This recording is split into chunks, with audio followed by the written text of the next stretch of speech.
Even though Rodger abolished the position of public safety director, some still thought that the assistant city manager would do the same job that Cato Hightower performed as director. But it hasn't turned out that way. Whereas Hightower operated as sort of a super chief with various police and fire divisions reporting directly to him, Assistant City Manager Bill Gordon is given power back to the department heads. For example, research and planning in the police department used to submit its report to the public safety director. Now that section reports to Police Chief T.S. Walls. The crime lab will submit its findings internally within the police department instead of being directly responsible to the director of public safety. I asked Assistant City Manager Gordon about the changeover and its effect on the departments.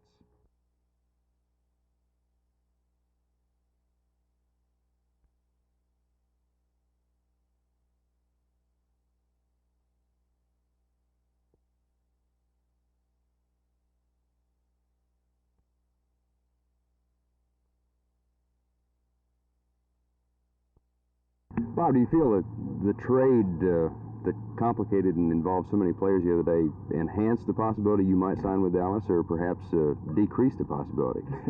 You know, you can speculate either way, but when the trade was made, of course we listened to it from you on Channel 8 News, and you revealed that the players would be announced at 10 o'clock that night, which one of the Cowboy officials got on the phone and called my wife and said, "Don't worry about it, it's not Bobby." That gave us a little relief, but yeah, I think that it was a trade within helping each club, and of course I just hate to see guys like Pettis leave because we established a relationship so much that with he and Margaret and the kids that I just feel like a part of him, and it's a part of me leaving when a guy like Pettis leaves. Bob, let's just get right to it. How have the negotiations gone with the Cowboys? Are you optimistic or still shopping? Well, in the past 2 weeks, I tell you, it's been really going real great being a Cowboy, and I think Gil Brandt just been doing a real good job, outstanding job of negotiating with the party with me and my attorney Michael. And I'm quite sure if we continue to go on like we're going, I'll become a Cowboy again. Bob, you know, the one question I think that everybody asked, and I know you've heard it a million times since it was announced that Lance Allworth was coming here, reportedly he makes a considerable amount of money, and there was some degree of questionability on the part of a lot of folks as to how they could afford to pay him and not pay you. Have you asked yourself that question? I thought about it, but this flash crossed my mind. I tell you, it was a lot of mail and phone calls that I've gotten since the trade saying that Allworth or whatever he was making, which coming in 1 year and I've been here for 6, and I was asking basically for the same thing and couldn't get it. But you know, like I said, people can speculate. They don't know what Allworth is getting. They don't know what I'm asking for. But we do know that Allworth was the premier receiver at one time, and we never know now because of his injury last year. And I'm quite sure that he's an expensive receiver. And I just hope that I could get what I'm asking for. And then again, Vern, I don't care what he's getting. I'm just asking for what I'm worth. Bob, do you expect that this long, drawn-out period of negotiations might come to a close shortly? Well, we hope so, because I tell you, my wife and I, we were taking a brutal beating from certain people in the telephones and some places in the media and the fans and every place else. But we hope that it can come to a conclusion where whatever they plan on doing with me, signing me or sending me away or whatever, it'll happen, because I tell you, it's been a strain, basically, really on my wife, and I just hate to see her at this stage and at this level. I've never seen her like this before, and I just hope that everything can work out with us.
with no relatives.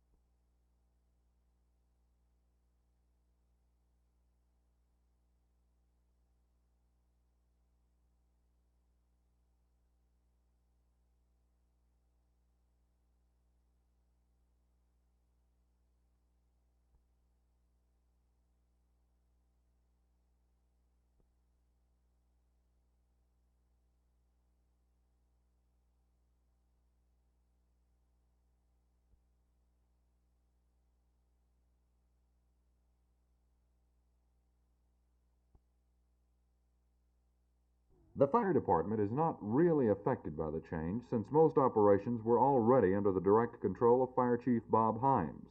Bill Gordon says that one advantage of the reorganization is that the police chief will be more in touch with the divisions he commands. Jay Lewis, Channel 8 News on the Move, Fort Worth.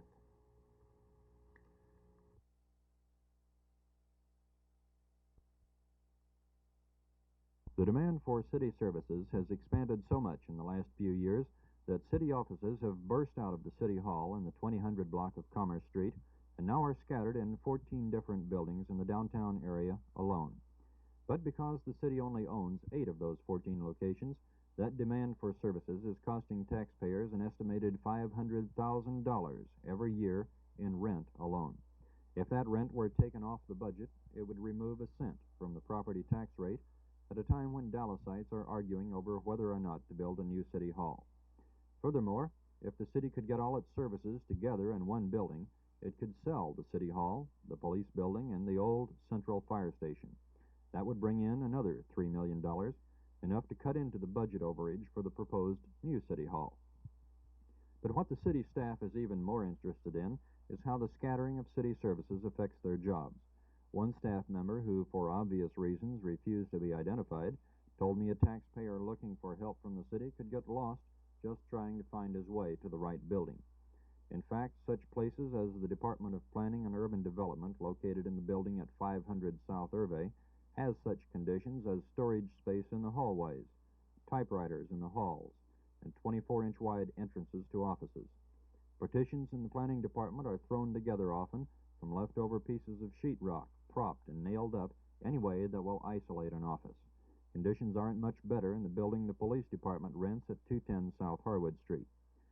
Still, with all the crowded conditions and distances between the offices, in fact, the city runs a shuttle bus service to get employees from one building to another, still the city owns almost a vast amount of land in downtown Dallas. With funds authorized as far ago as 1964, the city bought nearly 40 acres north of Canton Street and between Ackerd and Irvay Streets. The property was purchased as a site for the new city hall. But until somebody makes up the city's mind about whether that's to be built or not, the property is being used as a vast parking lot. Meanwhile, Dallas taxpayers are spending $500,000 a year to rent office space that doesn't do the job that needs to be done. Phil Reynolds, Channel 8 News, on the Move.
Well, they certainly were. Detroit last year was real turmoil, and it was very frustrating both to myself and to the general manager and the owner, the whole management.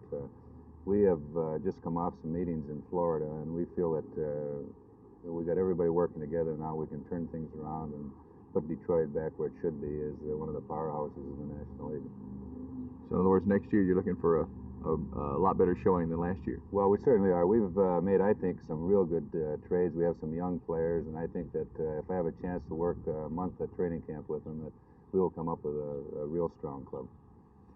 Montreal knocked off the Boston Bruins, who set all kinds of records this last year in the Stanley Cup playoffs, and then went on to win. What's your reaction to all that? Well, they had one thing going for them in this all-their series was hot goaltending. This Ken Dryden, a fellow that came out of the American colleges, just was tremendous. But I think Boston, in my own opinion, wore themselves out in setting all the records. They played all their big guns right till the last game, setting records that will probably never be touched in the National League. And I think they wore themselves out for the playoffs. They felt that they could just breeze through, and Montreal come up and showed them that you have to work hard no matter how good you are.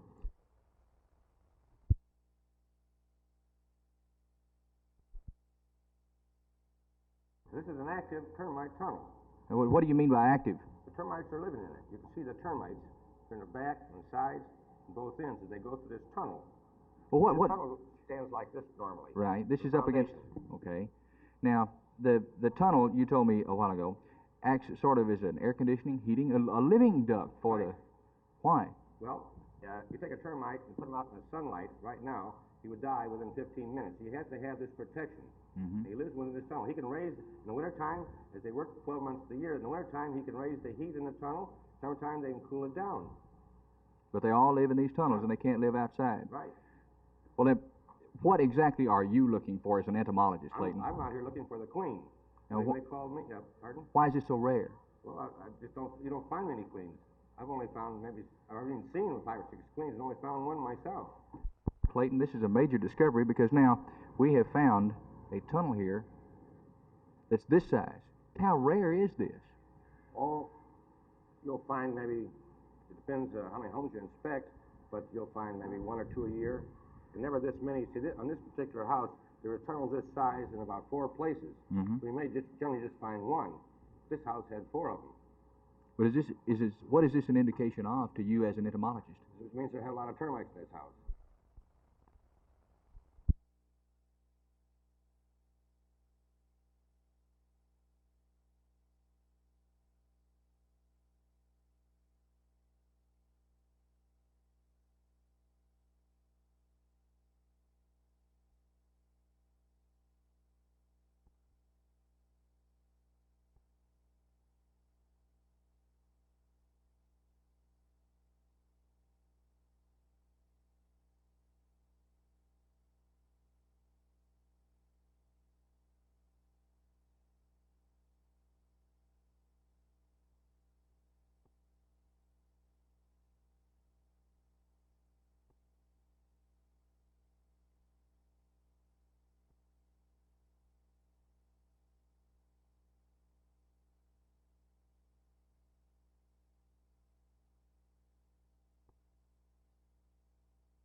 Today, with the reorganization of the city manager's office, we deleted the public safety director's position and we changed it to assistant city manager for public safety. With this reorganization, it was specified that the assistant city manager for public safety would not get involved in the day-to-day operations of the police and fire and civil defense departments. But what we've done is taken the staff that previously reported to the public safety director and divided them out so they now report to the respective chiefs. This way they can do their day-to-day operation. Well, how does this help the police department, for example? Well, previously under the public safety director, just for one example, the budget was prepared by an administrative management section which reported to the public safety director.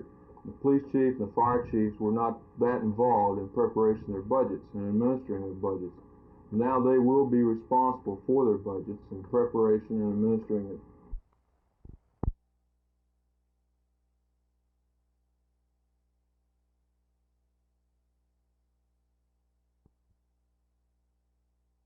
This is the home where 55-year-old Miss Anna Marie Badding lived and died. Police theorize that last night at about 11:30, after Miss Badding had visited her mother in a Dallas nursing home, she got off a bus at about 11:18, just 3 blocks from here, at the intersection of Jefferson and Clinton in Oak Cliff. At about 11:30, she would arrive at her front door. That's when the incident occurred. The neighbors say that about 11:30 they heard screams and cries for help, some neighbors as far as 3 houses away. One man even investigated with a flashlight but found nothing. When 2 Dallas policemen arrived shortly after 11:35 last night, they found Miss Badding lying near her open front door in a pool of her own blood. She had been beaten to death. They found no motive for the crime, nothing apparently missing, and an autopsy report will determine whether or not Miss Badding had been criminally assaulted. The man who assaulted Miss Badding and killed her apparently ran through the house and out the back door. Bloodstains were found there, and he disappeared into the night. No one seeing, no one knowing who had committed the act. Miss Badding died in this house last night in her 55th year of life. This is Gene Thomas, Channel 8 News on the Move.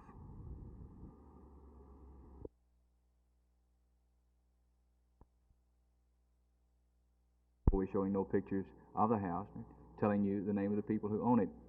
I'm sure that this may be a record of some sort, but a record that these people are not very proud of.